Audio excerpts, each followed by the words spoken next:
To update ko sa Blue House.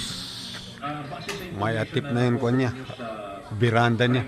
Ano yung lumalabas? May atip na. Paano nangyari yung pamamaril dito sa biktima? Actually, itong tao na ito, sa biktima, hatid sundo ito. Yung kulay Meron bata. in red may nakatira na yan.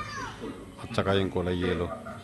At meron na information na nakarating sa akin kanina na sa may kanto pala ng Santos, doon palang isla sundan na siya kasi meron siya nakasalubong na muto at Flooring na lang, saka double walling ang problema. Hinabutan itong biktima na ito. Dito sa likod ng Blue House na yun, meron tower na ipapatayo. Kulay.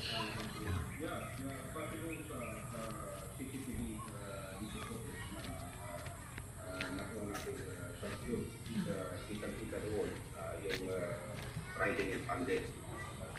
Malapitan na yung pagbaril sa biktima. And then saan tumakas yung direksyon ng suspect? Dumiretso lang siya, dumiretso lang. Pinapatignan nga natin kung yung mga